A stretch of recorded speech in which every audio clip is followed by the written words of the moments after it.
I was teaching like environmental chemistry at the end of the year last year, and I was trying to give them kind of like a hook on knowing the word stratosphere. And I said, that phrase, like knocked it out of the stratosphere or knocked it into the stratosphere or something. Yeah. Baseball stuff. They had no idea what I was talking about. After like knock out of the park or like. Okay. Knock in the stratosphere? I guess. I mean, I would get it if somebody said it. The stratosphere is God's baseball park. It's up in the sky. Yeah. Yeah. Okay, welcome to Story Hole. Let's play baseball with God. Do you think they have baseball in heaven? Definitely. Yeah. But they have to sit in the outfield. Oh, that's where the Angels go. Uh-huh. Yeah, they can't actually play. I know that they call Darryl Strawberry the god of baseball. Yeah. Do you think when he dies that God is going to challenge him to a one-on-one? One-on-one baseball game? To settle it once and for all who the real god of baseball is? Yeah. Definitely. I think so. My money's on Darryl. The old Barry, man. I get it. Is there a devil of baseball? Yeah, it's a Ken Mark Griffey McGuire. Jr. Yeah, it's Mark McGuire. That's what I meant. That's pretty much all the baseball players. Oh, I know Andre Ethier. I don't know. He has a cool song. He's on the Dodgers. It's like Sammy. He's got his own theme song? Well, when you're He's like a professional wrestler? No, every baseball player has a song that they play for them as they walk on the field. Is that true? That is like professional wrrestling. That's a real WWE That's show. not true. You get to choose. I swear to God, he plays Tres Delinquentes. That's his song. It's really good. What would you choose? And Wee Man's in the music video when he's younger on a skateboard. I met Wee Man once. Yeah? And by met, I mean I was in the same parking lot as him. But I saw him. Oh, that's cool. Yeah. Did you guys get along, you think, in your head? I think it seemed like you liked me. What's your baseball theme, though? I feel like the song that brings the most energy to anything in my life was Soulflower by The Far Side. And I mean, I probably would go with that. It's just high energy. It's fun. It's got horns. It's got four dudes yelling a bunch. It's good. That's what I want. It's like a house party built into a song, pretty much. Yeah. I'd probably do that baseball song that they play at the baseball games, Take me out to the ball game? Yeah, that's pretty good. Kevin? For my baseball song? Yeah. It'd have to be Blue from Eiffel 65. Yeah, that's really good. Because that's your theme song for everything in your life. Yeah, I think I just plug that in wherever. And it's legitimate, I'm on a baking competition. I'd probably come out to that one. But that's not ironic, right? You legitimately like the song. No, I do really like the song, yes. Yeah. I think it's kind of funny because, Kevin, you and I have similarities in our music tastes, and I feel like I rarely have that with anybody in my life. Because you grew up listening to like Europop and stuff, right? Like drum and bass. Whenever I could get to it, yeah. I feel like the reason for that is because we both played Mega Man when we were younger. Yeah. And I think that probably influenced my preference in music a lot. I agree. 100%. Between that and the Mortal Kombat soundtrack that I had in third grade. I mean, there's hundreds of thousands of people that played Mega Man when they were young, and you two are probably the only two that still like Blue by Apple 65, though. The only one that beat it. Yeah, that's true. We earned the blue title because you know how he's blue. You know how he's blue, and you know how my mic is a blue brand. It unlocked the secret code, so we got to hear the album, like a month before everybody else. Yeah, that's pretty cool. That's incredible. But that's actually kind of perfect because I want to talk to you today about the band The Gorillaz. Yeah. And I think that musical influences are a huge thing to me, at least in my personal. I imagine a lot of people think that too, but in my own way, I kind of feel like a part of my identity came from like different bands and stuff that I liked. Beyond just music taste, you feel like part of your identity, your personality is influenced by it. Yeah, well, I think so. Because I mean, when I was a kid, so I liked Daft Punk when I was in elementary school. It was like 1996, 1997. They weren't robots yet, but I liked it so much that I followed them into that. And when they became robots, and you became a robot. I became a robot. That's it. But I think truly like Mega Man and Daft Punk and I don't know. There's a lot of cool stuff. Mars Volta I like a lot when I was like late teens.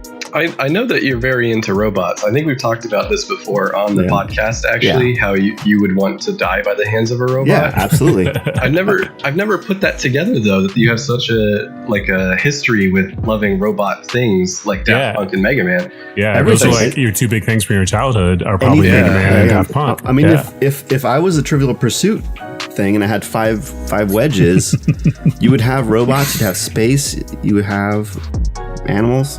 And then you'd have 3 more slices of pie. Yeah, blueberry pie for the rest. I'm half blueberry pie is what I'm getting at. Yeah. Again, it's that whole blue theme I'm going for. So many connections. Well, do you guys want to talk about Gorillaz? Yeah. Yeah. I don't know much about them, so. I know nothing. Pretty much all you need to know is that there's 2 main contributors in Joe, our is human... this story going to make me feel good?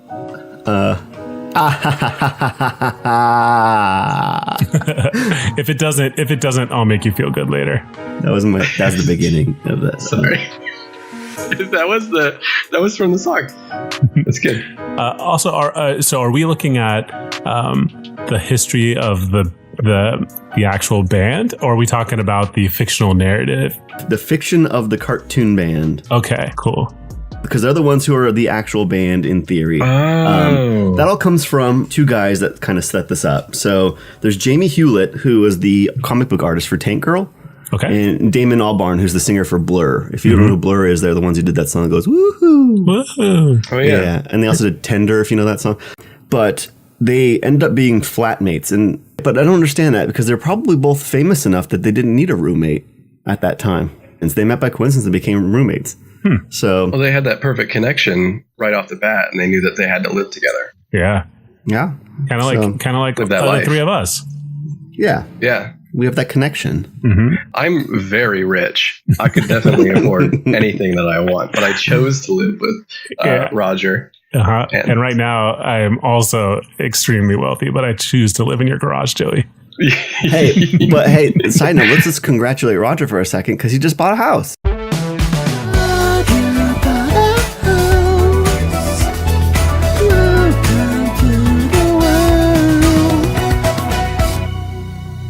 Yeah, I bought a house. Congratulations. Yeah, thanks, guys.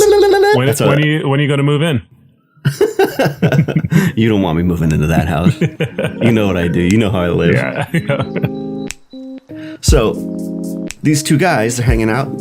They come up with this great idea. They're like, you know what? It's kind of stems from a kind of harsh criticism of like the MTV generation. They're like, everybody just idolizes these celebrities. This is bullshit.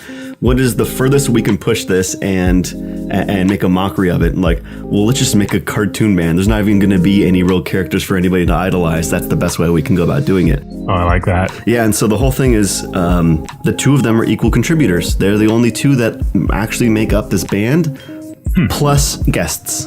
A lot of guests is pretty much what it is. So the Blur guy writes all the music, and then the illustrator makes all the visuals, makes the characters? Pretty much. I mean, at this point, because they're like famous and whatever, there's probably a whole army of people that help them. There's like contributors and producers and stuff like that. And, Yeah. And since they make it very, very consistent that they always have guests on their tracks, that might be for like beat, that might be for someone playing guitar or adding an extra layer of vocals. It's kind of all over the place. So these 2 guys, they decided they're gonna make a band. And so I'm gonna pop back and forth between the real world every once in a while to give you some context, because some of the things that happen in real life affect the way that the band, the cartoon fictional band, actually progresses. Okay. A good example of what I was just saying, though. So there's an MTV Cribs. There's an episode of MTV Cribs that takes place in the first studio in the fictional cartoon world. So we're going to be in the cartoon world unless I otherwise specify from here on out. Is it completely animated? It's completely animated. Okay. But what they do is they go back and forth between everything being 2-dimensional, 3-dimensional, puppets, claymation. There's a whole bunch of weird stuff. Sometimes they'll get live action people and put them in the set.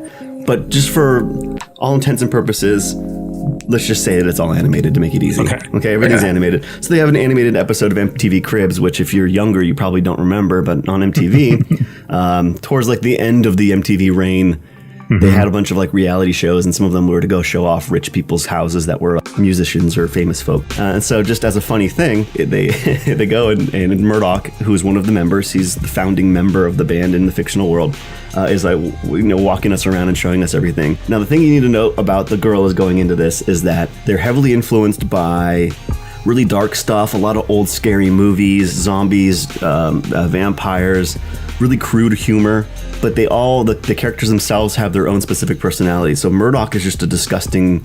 He's a finagler. He's a con artist. He's a kind of a pervert. So he's just a gross. He's the green one, right? He's the green skin. one. Yeah, he's got green skin. Yeah. Is he a singer or the bassist? He's the bassist. Yeah, so he's the one who actually starts the band. But anyway, I'm just kind of talking about this MTV Cribs thing because I was wanted to explain like when they were making fun of it. I thought it was funny that because they're like, we're so anti this MTV generation, but we'll make our own fake cribs.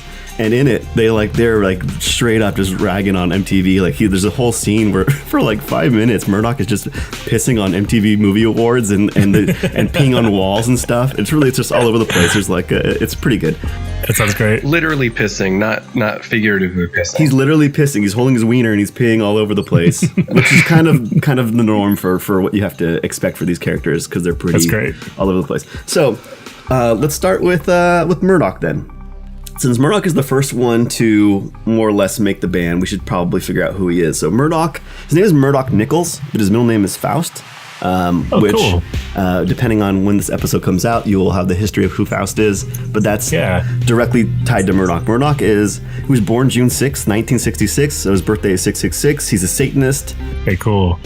And that's pretty standard. He has an upside down cross necklace. The storyline that goes along with this is sometimes things change. So initially, on record, he's been called an immortalist by Jamie Hewlett. An immortalist is supposed to be, he's been around since the dawn of time. So when he's green, it's because he has a rotting carcass for skin. Wow. Yeah. But in later dates, it's been said that he's just green because he likes to tan green.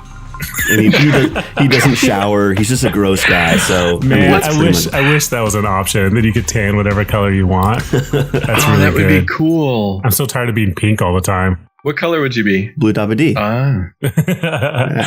I'd be kind of a flesh tone, I think. Yeah, I'd be my exact same color that I have now. Although I have kind of weird skin. I have Neapolitan ice cream skin. It's sweet and delicious. Well, I mean, I think it's creamy and smooth. No, because I tan because like my Apache Mexican part, so I tan pretty brown. My hands are red. I don't know why my hands are red. And then I'm just also kind of white. If you looked at my legs, I would just be a white guy. Anyone who's listening says, welcome to come over to the beach. We can go to the beach together and you can see all three of my skin tones next to each other. And you will see that I'm definitely Neapolitan ice cream colored. I'm pretty pale. I'm pretty pale all around, except I have one really dark part. Where is it? I don't know. Joe, your hands probably wouldn't be so red if it wasn't for all the blood. Yeah, you're right. You got to stop with the murder. When I was a kid and anyone ever accused me of doing something wrong, I would always say, well, you caught me red-handed. And I would show them my hands because I have red hands. It's funny. Yeah, so that's my gross body. Yeah. On this episode of My Gross Body. My Gross Body. All right, so let's get into it. So Murdoch decides he needs to make a really big, like, chart-topping band. He wants to get famous. He wants to get the money so that he can just more or less go on like these, weird vacations and like crazy binge drinking and partying and whatever else. And so his goal is, I'm gonna make a really big band. It's gonna be awesome, and then I'm also gonna make a bunch of money, kind of as a get-rich-quick scheme / because he wants the fame. And so it starts with the idea that he's gonna break into a music shop and he's gonna steal all the equipment from it. So at that time, there's another character that I want to introduce. Okay. So there's a little boy. His name is Stuart Pott, and he was really into like synth pop of the 80s and The Cure. When he was young, it's speculated that his dad changed his last name from Tusspot to Pot because he didn't want the kid to get made fun of. So I presume Tusspot is some sort of insult. I don't really know. I don't know. Yeah. But this is like taking place as of currently in Essex. And it's like in England, it's like above London.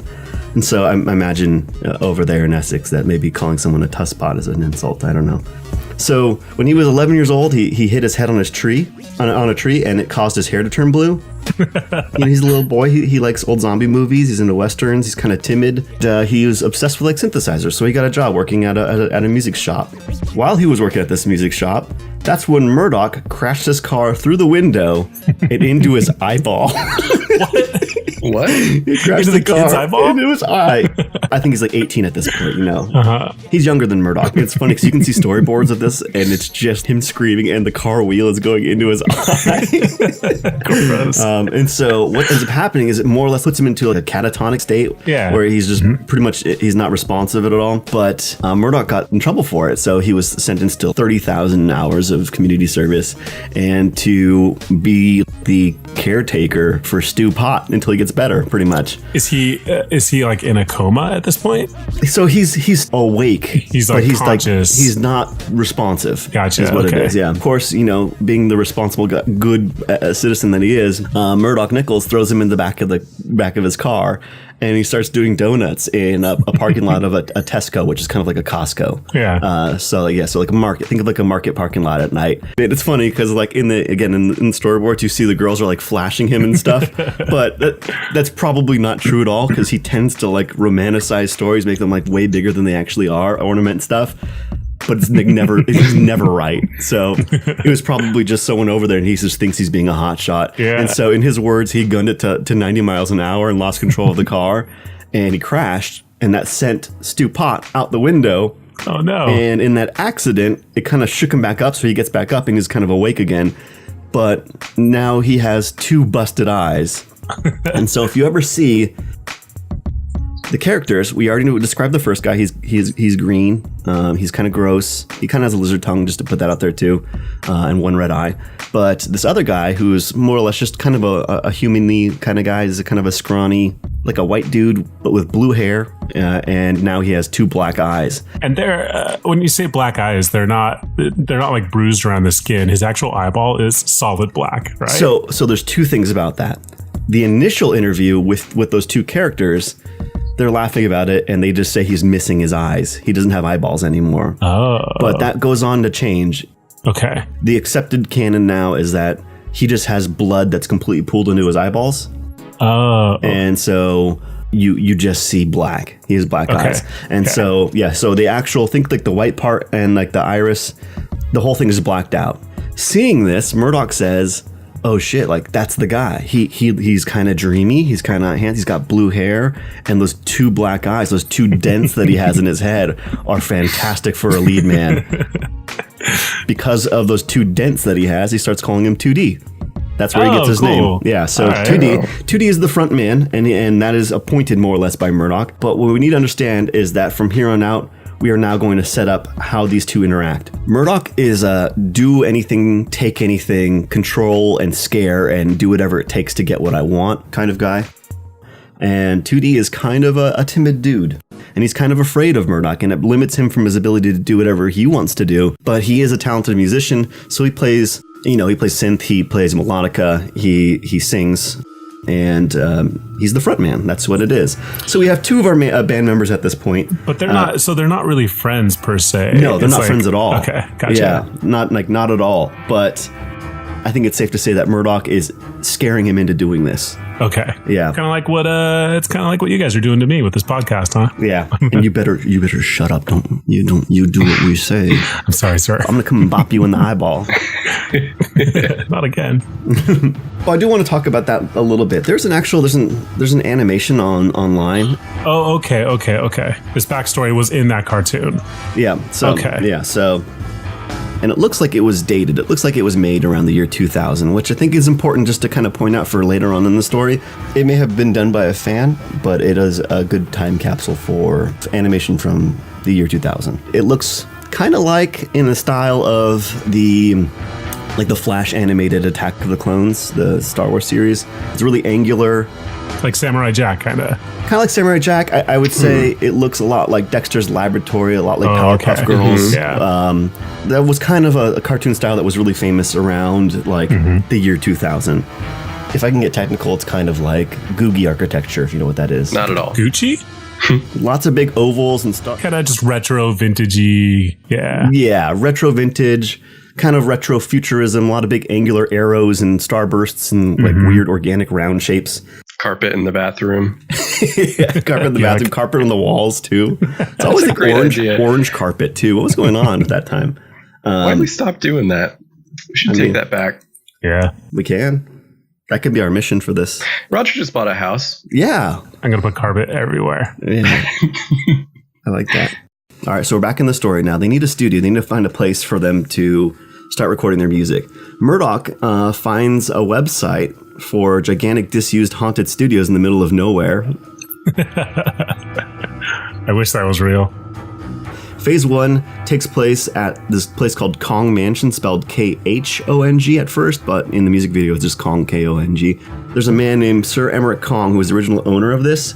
This site was a cemetery. It was a body dump for people who died in the plague of 1665. Whoa. And it was also used as a meeting point for the Goat Clan, which is a clan of druids. Emmerich Kong, he erected the mansion on the dump. It is clearly haunted. All right, so there's a cemetery. It's up on a hill. That's why you see in the very first big music video, Clint Eastwood, there's a bunch of hands popping up and monsters kind of running around. It's kind of spooky. He says this is perfect for what we need, and I'm going to go over it. And it's with the understanding that they'll only have it rented for a few months, and that's fine. But when they go to check it out, Murdoch and 2D, they go up to the place, and the owners run out screaming and just throw them the keys. And then they're like, "Oh, this is perfect for what we're gonna do." That's it. They set up camp. They live there. They record there. That's everything. Is 2D into it too, or just Murdoch? 2D's into it too. Cool. Yeah. So he knows. I mean, he's a scaredy cat, but he was kind of down. So it's fine at that point. But we only have 2 members, and if you guys have ever seen anything with Gorillaz, you know that there's more or less 4 members. So let's go to New York. We're in New York now. We're gonna go to the next guy. All right. Russell Hobbs is the next guy. He's the drummer for the band. He was going to a private school, but they expelled him because he was going under crazy trauma for demon possession. Whoa. That's insensitive. Yeah, I know, right? This guy's going through some hard times, so we're going to kick him out of school. Yeah. That's how you build a champion. But it's actually kind of the best thing that could have happened to him. So first things first, you can see that his eyes are white. All right. And white eyes are something that they loosely associate with being possessed. So whenever you see a character with white eyes, it usually means there's something going on with that. Anyway, the extent of his possession was so gnarly that he fell into a coma for 4 years. And eventually they exorcised the demons out of him and he woke up. When he woke up, he went to public school, and that's where he met a bunch of rappers. Now, the rappers are more or less the way that they tie real life. Why do we have guests on our tracks, you know? So if you guys know who Del the Funky Homo Sapien is, yeah, in the first album, he's Del the Funky Ghost.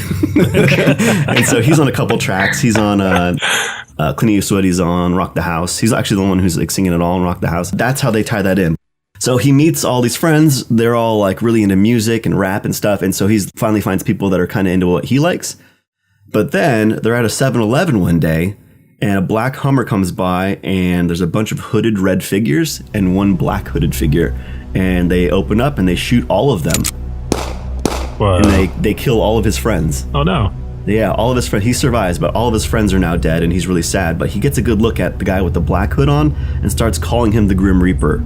And so he kind of starts popping up more as time goes on. So we already know that he's a vessel for spirits and demons. All of his dead friends get soaked into his body and use him as a vessel, which is why he now has way more skill, because he's taking all of their abilities now. So he has a bunch of rapper souls inside of him? Yes, exactly. Oh, that's really good. Yeah. How bummed out would you guys be if you were a ghost and you were working on possessing this guy, and then he goes to sleep for 4 years and you finally pull it off?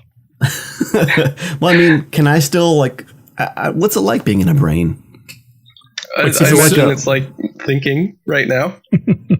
Are you saying because when the demon's inside him, he goes in a coma for 4 years? Yeah, they finally are getting control of this guy. They finally get the possessions working out, and they get to be in a real human body again. And then the body goes to sleep for 4 years, and they're just stuck in there. Yeah. Must be hard. It's a bad possession. Yeah. I mean, unless you can kind of just hang out, it might just be a vacation. Yeah. Because if I was a demon, I feel like I could take control of your thoughts, right? So suddenly I could say I'm in the Bahamas and I'm having a great time. Oh, so like Inception kind of thing. Yeah. Yeah. That's probably how it works. That's what Inception's about, right? Yeah. Okay. Also, would you guys like it or not like it if we were all hanging out and then the other 2 got shot and died and died and died? And then their ghosts went inside I wouldn't of you. like that. Would you like it? Yeah. We should try to arrange that if we can. I wouldn't like it if my friends were shot in front of me. Whose body are we jumping into? I mean, I guess that's our choice. Who do we I want? want to be in Roger's body. Yeah, you got come the on most in. room. There's plenty of room in me. Yeah. Yeah, you're really tall. You I can always take wanted the- to be to be tall. Do you want the top half or the bottom half? Top. I like tall ceilings. That's a good choice. Yeah. So, Okay, you guys have yeah. the top half. I'll take the bottom half. That's where all my favorite parts are anyway. Wait, so do Kevin and I have to do we both have to share the top half? Yeah. Come We on, can man. split it in Just half. split in thirds. It's my body. Dude. I get the master bedroom, you know? Okay. That's true. Yeah, I changed my That's mind. fair. I want to go to someone else's body that'll give me equitable amount of room. Anyway, so let's move forward, yeah? Okay. Yeah. So these spirits imbue him with all sorts of musical powers, and that's why he's such a good drummer. But because of the violence, his parents shipped him overseas, and he gets a job at a record store. That's where Murdoch runs into him, and he's asking him about records, and he's asking about some obscure records from the 50s. He knows what he's doing, and he's really impressed. So he goes and he grabs a bag and puts it over his head and kidnaps him. So Murdoch kidnaps Russell. Russell, Yeah, okay. yeah, Like a plastic bag? yeah. And It's dangerous. so then Russell ends up waking up at Kong Studios, and while he's there, because he's kind of a casual cruiser, he's really smart. He's kind of a mediator. He's pretty quiet, but he likes the music, so he says, "All right, I'll stay. I'll do this. This sounds good." And so that's kind of where he comes from. Fun things about Russell: he likes taxidermy. He doesn't really put up with Murdoch's bullshit, so he's not scared of Murdoch in any way.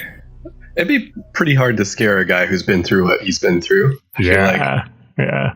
Yeah, and he's a big dude too. He's got to be twice the size, 3 times the size as the other dude. So yeah, there's no worries for him. So he's at Kong Studios now, and we would in theory think that we need the fourth person. That would be our guitarist. So this is where a character comes in that you guys probably don't know about. Paula Cracker. Paula Cracker is 2D's girlfriend who plays guitar. But at this time, 2D and Russell become really good friends, and one day Russell walks into the bathroom, the same one that I was opening up and talking about how Murdoch was peeing all over the awards and the walls and stuff. And they're boning down in there. Murdoch and Paula are, yeah. Oh no! And he sees it, and since he's such good friends with 2D, he gets pissed, and so he grabs Murdoch and he punches him in the face and breaks his nose in 5 places, and then they kick Paul out of the band. They say, "No, we don't want you here. This is going to be drama." And since Murdoch is kind of just a whatever guy, he doesn't care too much about anything. It's not like he wants Paula to be around. He just wants to be successful. So he's like, "Oh, whatever, that's fine." Does 2D break up with her? Yes, and 2D's heartbroken. Of course, he's more of an emotional guy, but they don't have a guitar player. So they put out an ad, and they for whatever reason, I guess they're just fine the next day. But they put out an ad. They're looking for a new guitar player. Immediately, a FedEx crate shows up on their doorstep. Yeah, a 10-year-old Japanese girl breaks out of it, does a 20-foot karate kick, and starts wailing on the guitar and plays a solo that Murdoch describes as the most talented guitar player he's ever seen. And 2D says it's like brilliant, it's fantastic. So immediately they're like, "Yep, you're part of this." She doesn't speak English though, so she only says the word noodle, and that's all she says to them. Now, if you want to put yourself in Noodle's head for a second, she doesn't know where she came from. She doesn't know anything about her life, her past, or anything. She just knows she's good at guitar. They call her Noodle, and she's down to make some music. Huh. Noodle becomes one of the main writers in the fiction for the band. She writes albums on her own, which become the albums for the band. So she's kind of, even though she's kind of quiet and she's a little kid at this point, an interesting thing to think about, she actually grows up as the time goes on. So by the end of the story, she's an adult. Like in real time? In real time, yeah. Wow. Which doesn't happen in other cartoons. I saw a thing from Game Theory yesterday with Matt Pat, who's one of our listeners, if you guys recall from one of our early episodes. Psst, that's not actually true. Also, congratulations on your baby, Matt Pat. I'm at that. Yeah, so he talks about Ash Ketchum's age and how he's been 10 years old forever. That show's been on for like 20 years. I didn't know Pokemon was still on. Yeah. But he maths it out, and he says, Ash would probably be, in theory, 18 years old. Anyway, that's a whole side thing. But cartoon characters don't usually age. But she actually has aged, and she's an adult now. At this point, she's a 10-year-old girl. She's a little girl. She's tiny. Is that how you get FedEx packages? Is just put an ad out for something? That's usually how it works, yeah. Okay. There is actually some reason behind that, but I can't get into it yet. Okay. It comes with the story later because we don't know where she came from, and that's kind of what's fun about this is that these mysteries unravel over the course of several years. Do you have a guess, Roger? I'm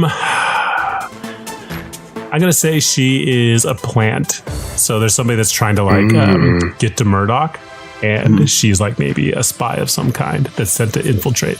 Wouldn't she need to know her own background for something like that? Maybe she's like a Manchurian Candidate situation. Okay. She doesn't know, but she's a sleeper agent. Sleeper That's agent. my guess. I think she's probably a robot. All right. You guys are both kind of there. Oh, really? Yeah, but we'll get there. You're close. Both of you are very close. Well, let's go get there. So, wow, way to go.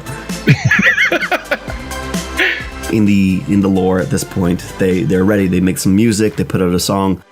They have their first show, and when they're doing the show, the crowd goes so nuts that they start rioting, and they're unable to finish their set.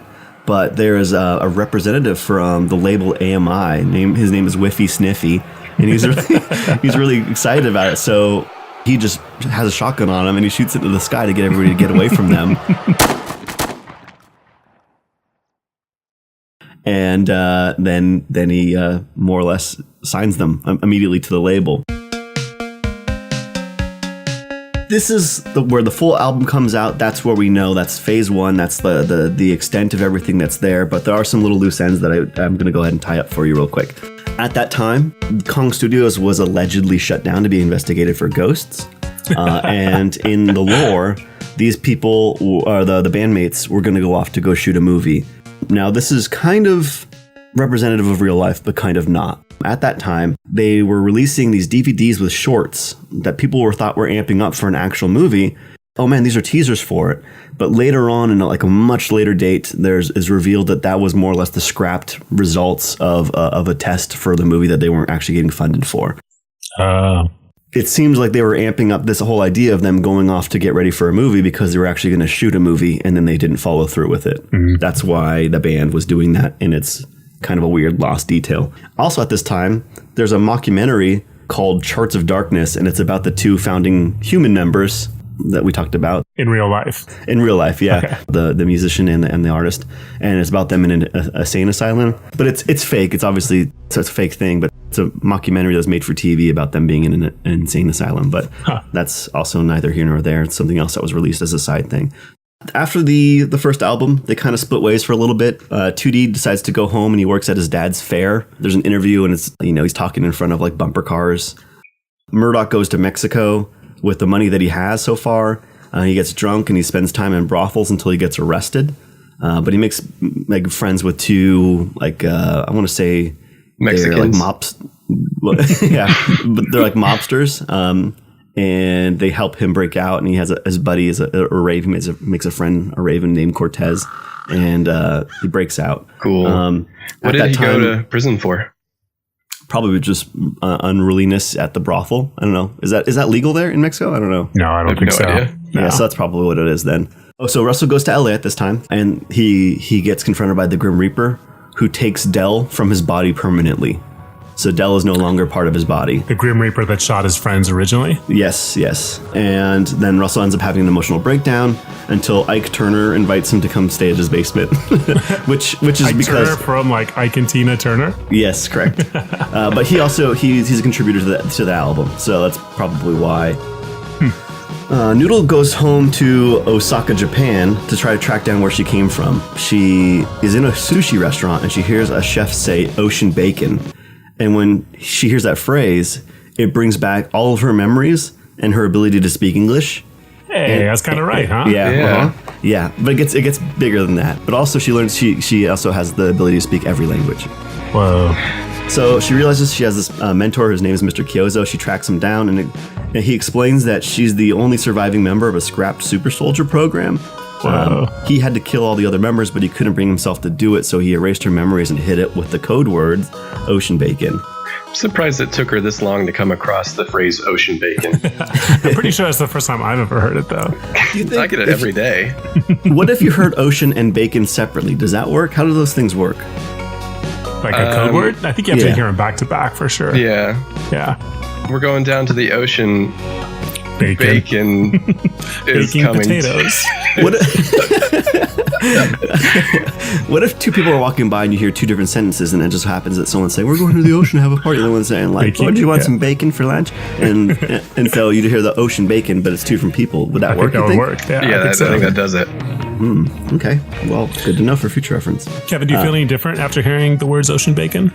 I mean, it puts me in a little bit of a fit every day, but I come out of it until the next ocean bacon. What's a good phrase we can use to calm you down? Soggy toes. Ew, gross. Cool. All right, so once she realizes all this stuff, she knows that she's a super soldier. She knows that she was part of like a program to kill people. So she knows that she can kill really easily. She's good at that. She decides to go back to the original Kong Studios, and when she gets there, it's just overrun by zombies. The zombies have taken it over. Oh, hell yeah. Yeah, so she decides to like bunker herself down in one of the rooms and just goes around killing them all. She gets single-handedly kills all the zombies because she wants to start recording her own album. And so she gets rid of all of them and starts recording it. And that's what becomes Demon Days, which is, the next album. This kind of starts to culminate with a bunch of different things are happening at the same time. There's going to be a music video shoot. And in this music video shoot, there's going to be the Windmill Island. You guys know what the Windmill Island looks like? No. I saw it in the Feel Good music video, right? So she's like sitting on there, she's playing her guitar, and then that's where he sings like the windmill for the wind, that thing. Yeah. So that was supposed to be a staged music video. When we're watching it, it's supposed to be an actual music video that's shot in fiction, even though in this world it's already a fictional world. It's supposed to be a thing that was set up within the fictional world. Yes, you got it. That's fun. Yeah, like an illustrated set. Yeah, it's like a set. Yeah, so they chose to go shoot stuff there, and in the scene, it's supposed to be these two helicopters are like military helicopters, gun down the island, and she has a secret parachute that she's going to go and jump off the island at the last second and parachute down to safety without anybody noticing. Is it a flying island? It's a flying island. Sorry, I should have specified. Yeah, it's a flying island. In the actual shoot, if you watch the video, it doesn't come off that way. It comes off like these helicopters are actually trying to gun her down. And you don't even know if she survives because the parachute falls on the floor at the end of it and you don't see her or anything else like that. Which then will lead the next set of the story, the next stage of the story, of more or less 4 years of Noodle being gone. What? So we presume that she's dead. So imagine this is whatever, 2005 or whatever. And you see the island get shot down. You see the parachute fall to the floor and you don't see Noodle at the end of it. So you're supposed to presume that she's dead. Okay, so it was a music video shoot. It was a fictional music video in the fictional universe. But where the helicopter attacks weren't part of the music video. They were supposed to be, but if you watch it, it looks like it's too much, and it looks like it's real. It looks like it's a real thing. Okay. I think it's supposed to be gray. It's supposed to be a gray area like that, so we're not really supposed to know, but they also want it to seem authentic so that when they explain what actually happens, that it seems like legitimate still. So is she old at this point? She's still a kid, but she's older. She's taller than she used to be and doesn't wear like a silly helmet and stuff. Like 13 or 14? She's got to be something like that. Yeah. Okay. What actually happened is a weird side story. So we're going to talk about a guy named Jimmy Manson. Jimmy Manson looks like Charles Manson, but he's 3 feet tall and he has the number 23 scribed into his head.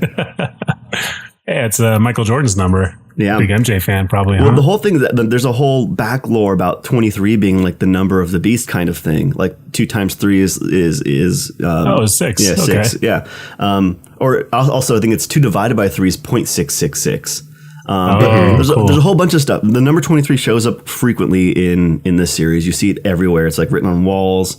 It's like, like weird birthdays and stuff like that. But anyway, so that's kind of supposed to be like another recurring bad thing that you see. So this guy tried out for the band. Imagine like a tiny Charles Manson tried out for the band years earlier to play guitar, and they said no to him. Like the Beach Boys. Yeah, like the Beach Boys. Yeah.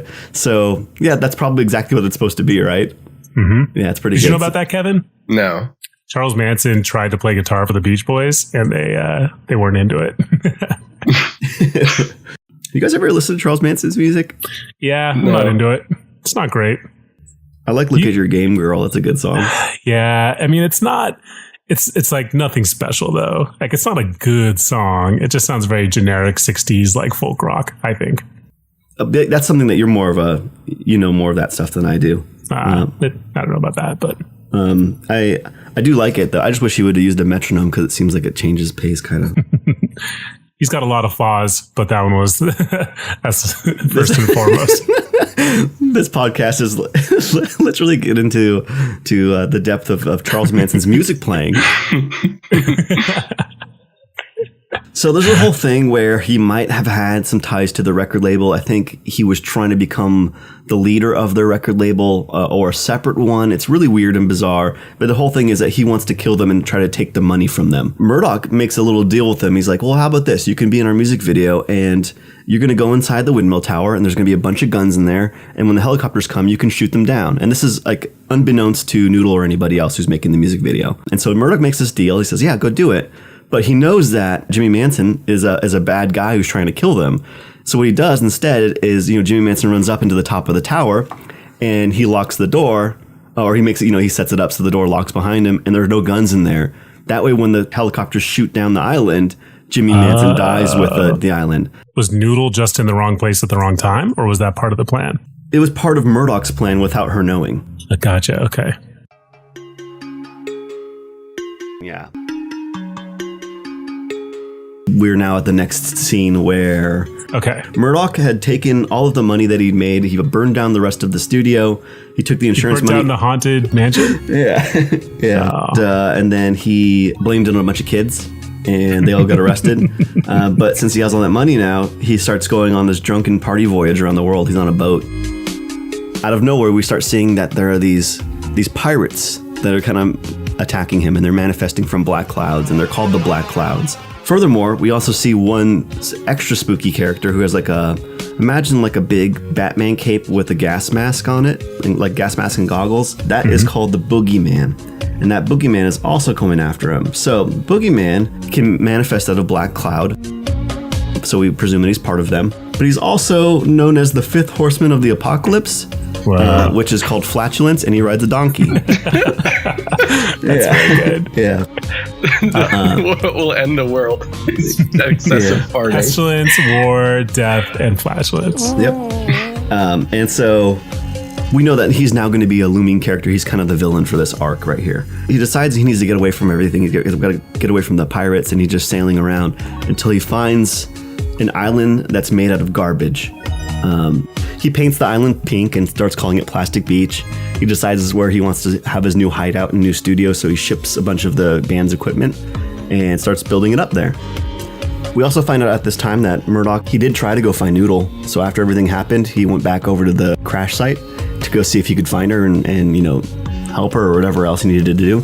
And he doesn't find her, but he finds blood and hair. So he takes it and makes a brand new cyborg Noodle. Whoa. Yeah.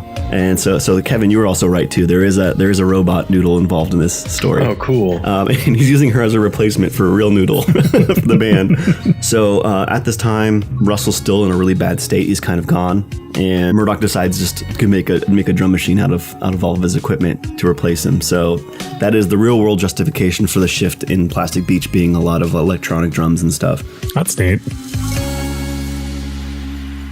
Okay, so now there's kind of a gap of time. So think of this as like a commercial break.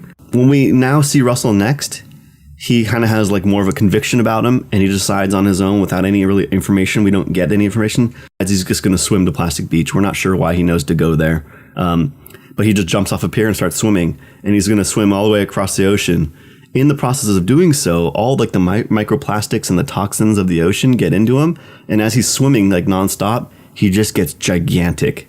He gets big and big and big, and to the point where he's so big that he can walk with his head sticking out of the top of the water, and his feet are presumably walking on the bottom of the ocean. So he's just a really, really big guy now. This is more or less where everybody starts to kind of get back together again. Because there was that weird gap of time, we don't know why, but now we're going to go into the music video for a song called Stylo. Stylo is the name of the car that they have, and they're driving. So when I say there, it is now Murdoch, 2D, and Robot Noodle, and they're driving. They're frantic. They're trying to get away from police and from a bounty hunter. So just to give you an idea, Murdoch looks disheveled. He looks like he's stressed out, like he's just trying to he's frantic because he's the one who's driving. Noodle's in the back, Cyborg Noodle. She has a bullet hole in her head. She's still functioning, but she has a bullet hole in her head. Do we know that she's a robot at this point? Yes. Okay. And 2D is hungover or drunk, and he has a clown mask that's kind of half on, but he's just scared. And so they're just driving, and they're trying to get away from a bounty hunter. You guys want to guess who the bounty hunter would be? I'm going to say it's a real life Dog the Bounty Hunter. That would be really good. That would be really good. It's Bruce Willis. Oh, is it really? What? So Bruce Willis is playing Bruce Willis, but he's a bounty hunter in the situation. Is he a cartoon Bruce Willis? No, it's just real Bruce Willis. Real life Bruce Willis is chasing them on a it's supposed to be a Southern California desert road. The video culminates with them jumping off a cliff in style of the car into the Pacific Ocean, which then turns into a submarine. And that goes into the next video, which is Melancholy Hill. So when we see, if we were to follow them through that little voyage, Melancholy Hill is kind of a sad song. It's more like, well, I'm sad and you're sad, but maybe somehow in our brains we can be sad together. And so they're just underwater, and there's a bunch of sea life, and then all of their contributors to the album are all in submarines. So you see a cartoon version of Snoop Dogg, and he's hanging out with them, and and they're just more or less trying to get back to Plastic Beach. Meanwhile, at the end of the video, they actually do get to Plastic Beach, and when they surface in their submarines, they see that the boogeyman is standing on top of this big rock formation, and there's a big manatee, and he's kind of standing on top of this manatee. And so Robot Noodle opens fire, tries to kill him. He grabs the manatee as cover, and they just rolls into the ocean. Oh no! The poor manatee. Now let's go and take a look at real Noodle. Noodle's on a freight ship that's owned by the record label. She has a mask on now. She wears a mask to hide, more or less. She has a scar on her face. It's supposed to be this is 4 years later. We see Noodle now has a machine gun. She's shooting off these fighter planes that are trying to kill her and stuff. So again, we don't know what the context is as to why this is happening. We have to presume that this is because she was part of that sleeper agent, super soldier plan kind of thing. Mm-hmm. She ends up shooting down the planes. The planes sink the ship. She grabs a life raft, and she's just laying in the life raft. At that time, big old Russell, he's all giant. He just happens to come up on her, and she's just now sitting on top of his head. So he just carries her around, and now he becomes kind of a protector of her. So sometimes he rides on his head. Sometimes he puts her in his mouth so that no one can hit her. Is Russell just big forever now? Kind of, not forever, okay. but he stays big for a while. This all supposed to more or less culminate in a really, really big epic battle that never got shot. The storyboards are out there. So the last music video that didn't get shot is the solution to the end of the story. So I'm just gonna give you kind of a basic overview of what was intended to happen, but it didn't happen for funding reasons or whatever else. So there's a big battle between Robot Noodle versus and Murdoch. Murdoch kind of gets scared, and he kind of hides inside the studio. 2D is also at the studio, but underwater, kind of like a iceberg. So he has a little viewport, and he can see outside. But Robot Noodle now is trying to fight the boogeyman, who then summons the other horsemen and a bunch of Black Cloud pirates. So Noodle recruits all of the contributors to the album that came up on their little submarines that followed them there, and they all have guns, and they're all going to go fight the pirates together. There's also a giant whale that's trying to attack 2D underwater. Right when he's just about to bite him, Russell shows up and just grabs him with one hand and just throws him at the planes that are shooting at them. Oh, that's great.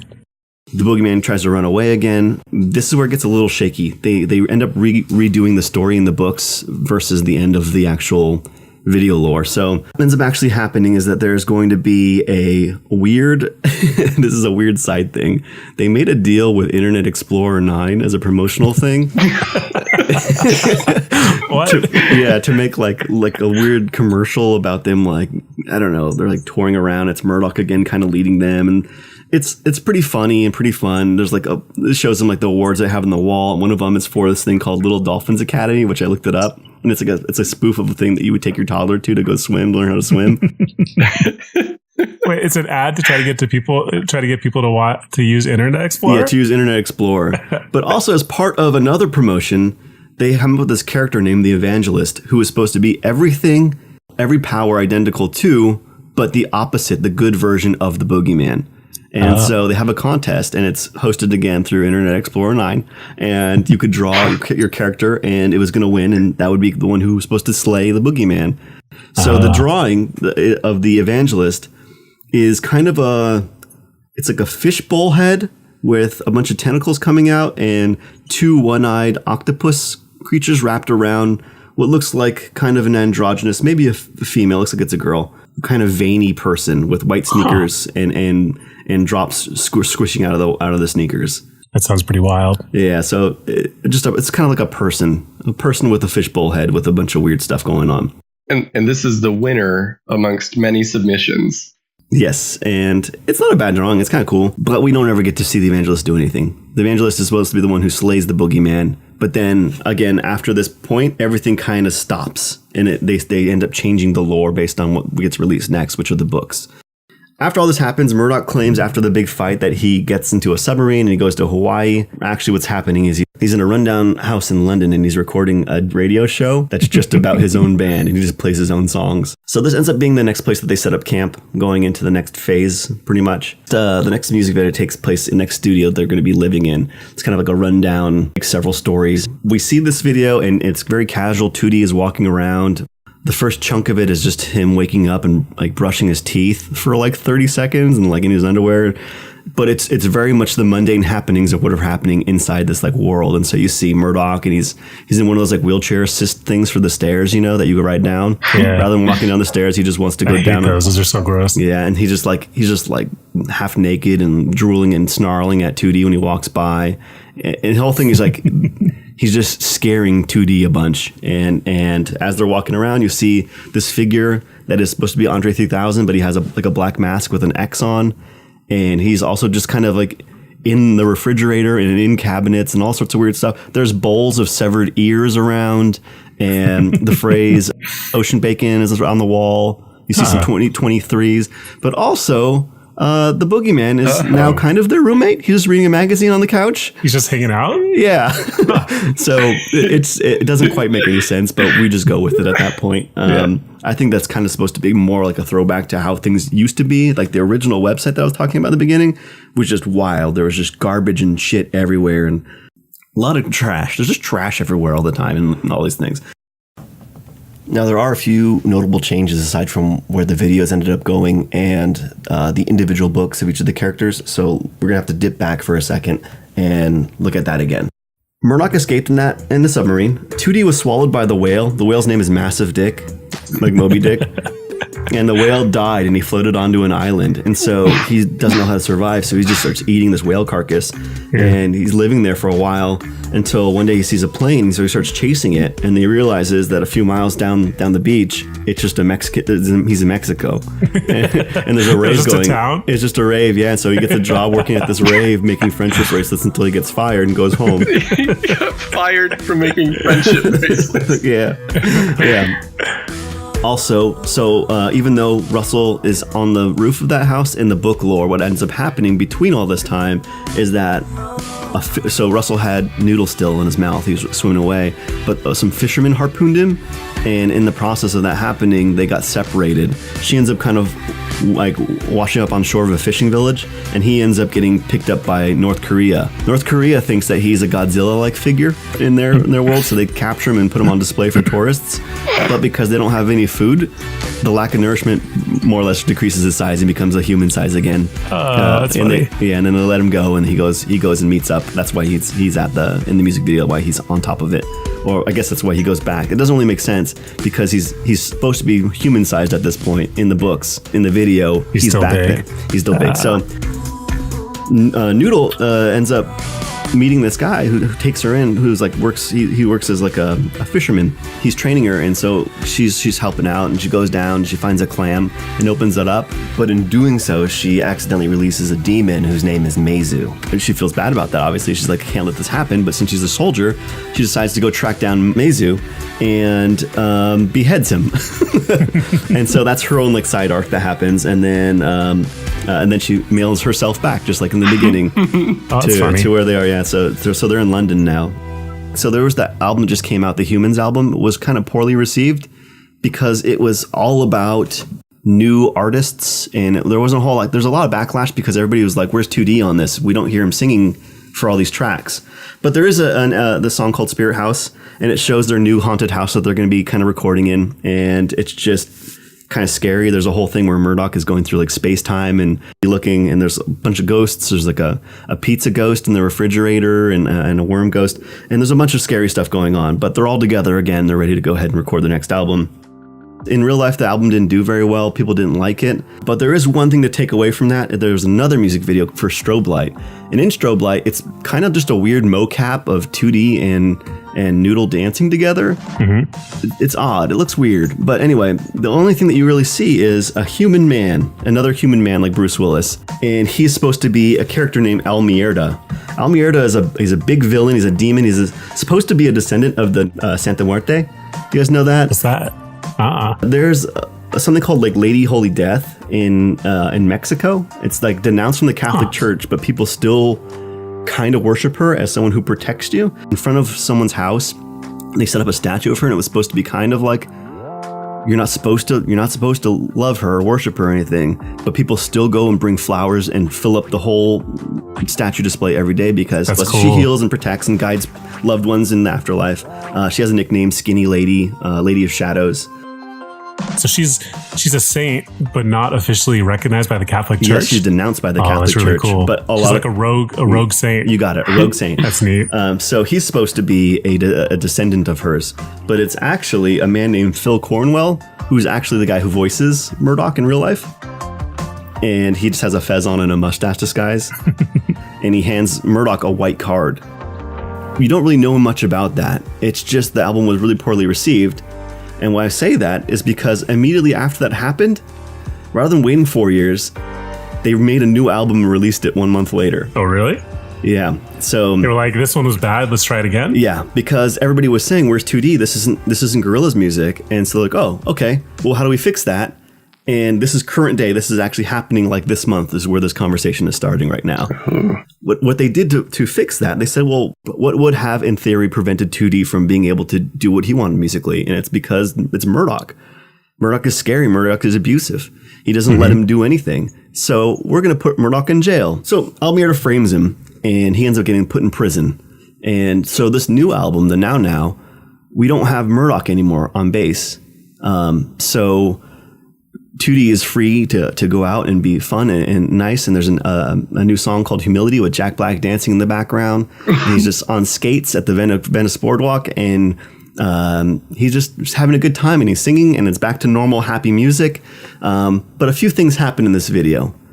So we see Noodle, who's a little bit older and wearing one of 2D's old shirts from the first phase. Kind of cool because now it would fit her, you know. We see Russell at the end of the video, and Russell trips him and is mad at him. She trips 2D, who's skating. And 2D's happy during this whole video. His eyes are white, which normally means demon stuff, but in this case, his eyes are normal again. And after he gets up from getting tripped, he opens his eyes and they turn black again. Oh, man. But it's weird because Russell's always been kind of protective of him. So that leads to the next open debate. So you guys are part of this right now. The debate is, why would Russell do that? Why is Russell mad at him? The running theories are like in the current interviews, he's gotten really, really cocky. He's been kind of condescending, but he's just too cocky. And Russell's like, we need to go get our buddy. Like, what are you doing? And so that's what most people are speculating right now. Because Russell's kind of, even though he doesn't take any Murdoch shit, Russell kind of protects the whole group, right? He wants to keep everybody together. He's a mediator. Yeah, he's a protector. A couple other cool things. Let's go ahead and jump into that part of the story. If you want to, if you have like Alexa or if you have Facebook Messenger, you can actually call Murdoch in jail right now. And he tells you the story of what's happening. And have you done it? Mm-hmm. And cool. It's fun. It's like an interactive thing where you talk to him. Like I did it via like, instant messenger, and we're just talking back and forth. And he's funny and he's quick, and you end up telling you how to break into the intercom system to set up a distraction for the warden. The warden's name is Big Balls McGinnis, by the way. That's very good. That way he can either fight or break out and get away from El Mierda, who's supposed to be like this crazy madman. So that's currently happening right now. But also, we don't have a bass player. So we see a new guy who pops up, and he has green skin and a pointy nose and a receding hairline. And his name is Ace. We see a little card that says Ace on it. Now, I think, Roger, you know who this is, right? Yeah. Uh-huh. So who is it? Ace of Base. Ace is from the Powerpuff Girls, right? Yep. He's a character in the Powerpuff Girls universe. He was the leader of the Gangrene Gang. So actually, in this world, they're borrowing a character from Powerpuff Girls. Which is crazy because those universes, like, those could not be more different. Right? No, not at all. Powerpuff Girls is a kid's show. So remember when this was all coming out? This is all like, late 90s, early 2000s. They were huge fans of Powerpuff Girls at the time. Oh, really? And just through, I guess through extension of celebrity status or whatever, they became friends and said, we're going to let you borrow this character. But this is so cool. Also extra neat because they rebooted Powerpuff Girls recently, and they've gotten the green light to make a TV show for the Gorillaz. So that might mean that there's going to be a crossover between both those animated universes. Oh, that's rad. I love that. So, there's other references in the Powerpuff Girls cartoon to Gorillaz too, right? Oh, probably. I don't know. But there's an episode in Powerpuff Girls where somebody's reading a newspaper and there's a reference to the Gorillaz on the front page of the newspaper. And then I think there's a scene in one of the Gorillaz videos where somebody's wearing a Mojo Jojo shirt. Oh, that's right. Yeah. I feel like they've been wearing Mojo Jojo shirts throughout the thing. Like, I feel like a lot of times they will have references to other bands and other things that they like. They've been very vocal about each of the individual fictional characters having their own influences. So, like, for instance, 2D really likes The Cure.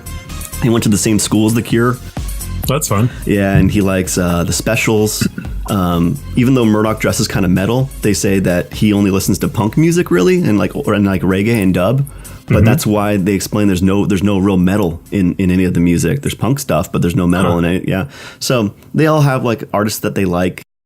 Robot Noodle has said that she has a crush on Robert Pattinson from Twilight and wants to teach him guitar. And this is a great one. So do you guys remember S Club 7? Was that a boy band? It was like a hybrid girl-boy band. Okay. Yeah, it's like the same time as the Backstreet Boys. So there's one of the singers, his name is Rachel Stevens, and on record, 2D said that he used to date her. I guess that's been a recurring thing. They're like, I guess that's true. They don't deny it or anything. It's really funny. But I don't know. I think it's great. But I mean, again, a lot of the stuff, it's really, really cool. It's really interesting to find all the cool little hidden stuff. They're full of Easter eggs. And do you think Ace of Base is a reference? Because his name is Ace and he plays the bass. We'd have to look for this sign. We'd have to open up his eyes and see the sign. Yeah. But yeah, so I mean, I know it's a crazy story to follow, especially because some of the things go kind of in different directions sometimes. But that's what's happening in that weird world. Where it stands now, 2D was happy and free. He was like happy to be free from Murdoch, right? Yeah. Russell wants to get the band back together, so he trips 2D and kind of pulls him back into that world. Right? Allegedly. Yeah, that's a speculation thing. Noodle's just kind of hanging out, and Murdoch is in jail trying to break out, right? Yeah. I think that's really cool. I wish there were more bands like that had like fictional narratives that went along with it. Yeah, it's cool. I hope they do the TV show too. I'd like to watch it. I'm sure they will at this point. There was a point where they thought like Phase 3 style that the Gorillaz were on their way out, that people weren't going to be into it anymore. But that's like the time of the Internet Explorer stuff, which is why they kind of sold out a lot. They made like a deal with Converse sneakers and stuff. But also, how cool is that they had an album that didn't do well? It was kind of a flop. And rather than let that hold them back, they're like, well, shit, we'll just make a better album right now. That's I was really wondering about it. I think it's awesome. But I was thinking, do you think they just have a bunch of like B-side songs that they had ready to go that they just... Yeah. That's what John Mouse did. I don't know if you guys know who John Mouse is, but... Only from you, yeah. He released one album and then he's like, oh, but also I have all these extra songs that didn't really fit in with the vibe of my last album. So here's an extra album for free. Pretty cool. We should make a fictional universe for a band that we like just to create it. And I was thinking U2. I was thinking my favorite band, U2. Yeah. No, but I was thinking maybe somebody like Reba McEntire. Okay. Maybe make a fictional universe that explains the, like all the adventures that she's going on. Family life and stuff. Yeah, but more, just kind of her role as like a mother. Yeah. In like just the family dynamic in Reba's household. I bet it's really funny. Yeah, yeah. I would love just to get, just to be a fly on the wall of Reba's house. Yeah. I was thinking just to mix it up, and I see where you're going with that. But maybe we can make her an alien. Is that okay? Yeah, that's okay. We'll save that for like maybe season 8, though. Maybe we can get her to cover Blue Dabba Dee, and then she can make that the theme song for her new show. Yeah. Oh, it was great. That was a joke about the Reba McEntire TV sitcom. Oh, you didn't want to do that? Land? Huh? I thought you really wanted to do that. Well, I mean, it's already been done, I guess, was the joke. I guess we missed out on that. We missed the boat on that one. Yeah. On the joke or the Reba McEntire? Both. The whole thing was a flop. Like the Reba show. What if she was a fan and just heard that and decided she was going to promote us big time on the show? I don't want it. I don't want Reba's dirty money. No. I do. I'm okay with that. Reba, if you're out there, get at me. Let's do. Cool. Well, thanks, everyone. Joey. That's really cool. Thanks, everyone. Thanks for listening, everybody. Bye. See you next time. Bye.